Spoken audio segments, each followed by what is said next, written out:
We are equally to blame. Please read what I wrote. Because, yes, fine, who is giving the money?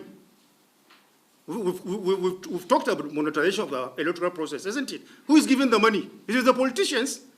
So I'm not saying we're not to blame. But unless we correct what is going on in the electoral process, can this nation ever be saved? Can we have people that are of character in all elected positions? Would we have people that are accountable to us? Because you have elected governors, legislatures, and we have seen what they've been doing in the success of the federation. Really, is it what we like? Are you happy with what is going on? Isn't poverty increasing in this land?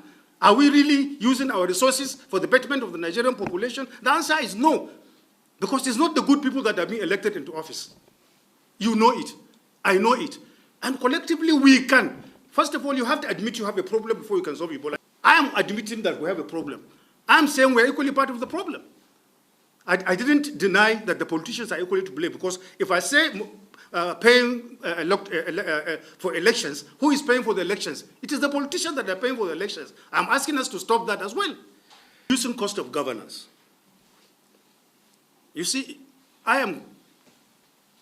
like I said, we're not here to just criticize, but we are here to say what is right. On this reducing cost of governance, we have raised 3 issues. Number 1, we have said the Nigerian legislature is being paid the highest in the world. You can challenge me and say it's not so. But you know it is so. And what are they doing that is more important than what the legislature in Rwanda is doing, what the economy, those world is growing. So believe me, the point I'm raising is that we should begin to ask these questions. Why are we paying our legislatures highest in the world, minus these constituency projects that you know how they're being administered? The actual salary allowances going to them is the highest in the world. Why is it so? Are we the richest in the world? No. So you see, the point I'm raising is, I'm starting with the legislature itself, that is supposed to be the arm of government checking the executive. If they are paying themselves highest, unjustifiably, can they check anybody? Can they tell the president to reduce his presidential fleet, which he promised Nigerians? You all have been promised. You all have been promised by President Muhammadu Buhari that he's going to reduce cost of governance. Haven't you seen him make that promise? He has promised. He said he was going to cut the presidential fleet. Has he cut the presidential fleet? He said he's going to stop people going for medical trips abroad. Didn't he say so? Didn't he say so? I'm asking you. Has he cut it? Is he not going himself every year? Now look, if we don't ask our people to account for what they're doing, our leaders will never change anything in this country. And that's just what I'm saying. You see it more than anybody in the press. Now, it's another debate completely. Which system of government between presidential and parliamentary is cheaper? Which should we adopt? Now, as a party, we have not taken a stand on that. But I can tell you my personal view. As far as I'm concerned, we shouldn't have presidential system of government that is creating monsters as governors and presidents in Nigeria. Because we don't have the capacity to check excesses of our heads of state. We don't. In fact, we clap over whatever they do. I was just saying today when I opened my social media that in the last almost 3 years, there have been about 5 tertiary institutions that are coming up in Daura. You have all kept quiet in the press. Is this right? Is this right? Is this right?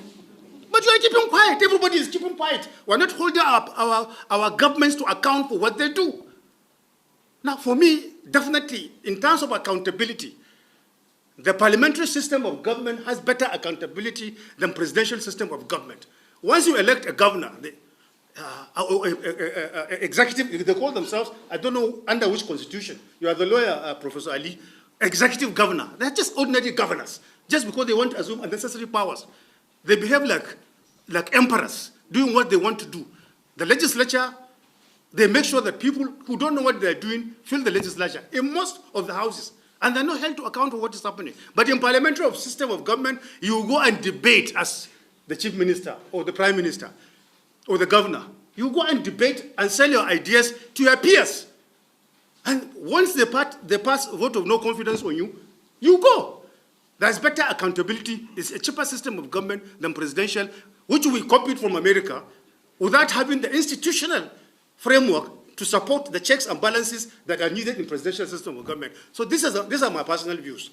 As Falalu Bello, I am not in support of presidential system of government. We do not have institutions capable and able to check the excesses of presidents and governors in Nigeria. So we should revert to that because, and more importantly, almost certainly it's cheaper than presidential. But what I said, even within, because it's not easy to bring about changes so easily, but at least even within, President Muhammadu Buhari, as an elder, made a promise to you, to all of us as a nation. He was going to cut cost of governance in Nigeria. He gave examples. He has not done it, and you people are keeping quiet. I'm challenging you, the press.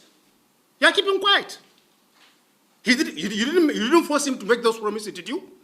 But he made the promises. You more than anybody else, for example, know. You know that our legislature is the highest paid in the world. Yet you allow this thing to continue. You don't check what is going on. You don't ask questions.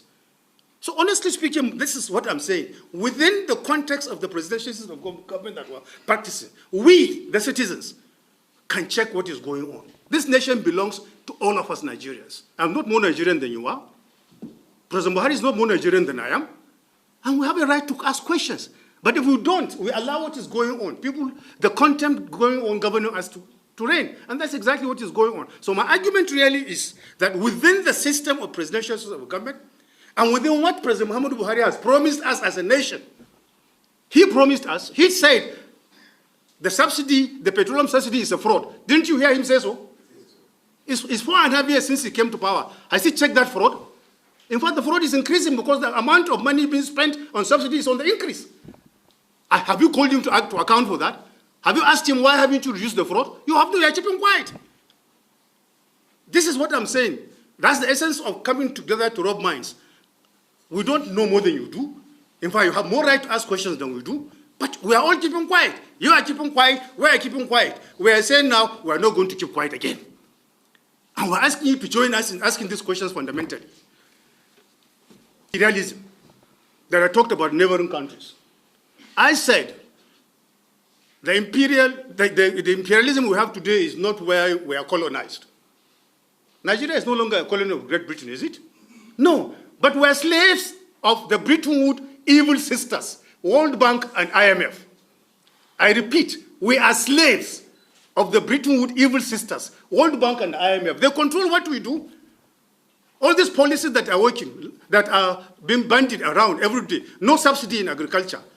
This World Bank and IMF telling us that nonsense, but it doesn't exist anywhere in the world.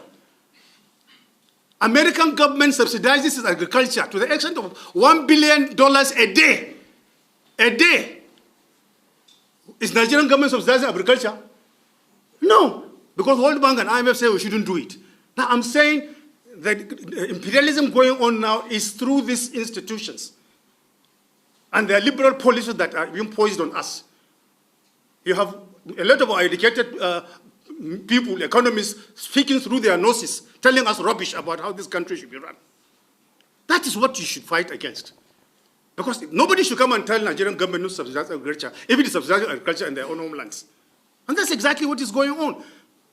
And I said, the CFA economy, which has tied down the economy of all the Francophone nations, is making France rich and the neighboring countries poor.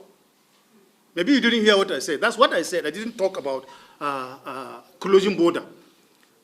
But if you want me to tell you my views about closing border, there is nothing wrong in Nigerian government insisting that ECOWAS protocol on importation into our country should be respected. And that's exactly partly what they're addressing about the border closure. But even if they open the border, even if they leave the borders to be closed forever, is this economy growing? Are the policies in place working? Should we not change some of them that are not working? I think this is the issue I'm raising. I'm not, in the context of our neighboring countries, I just talked about the negative effect of CFA currency to the Francophone countries of West Africa relative to the French economy is another colonialism. It's another imperialism in disguise. Yes, they've given us role independence. In Nigeria, you have somebody who is president. Cote d'Ivoire, you have somebody who is president. But the economy of those countries are tied down to French economy. And that is hurting their economies. They are not growing. They are one of the set of poorest countries in the world. So this is what I've said we will fight as a party now and if we come to power.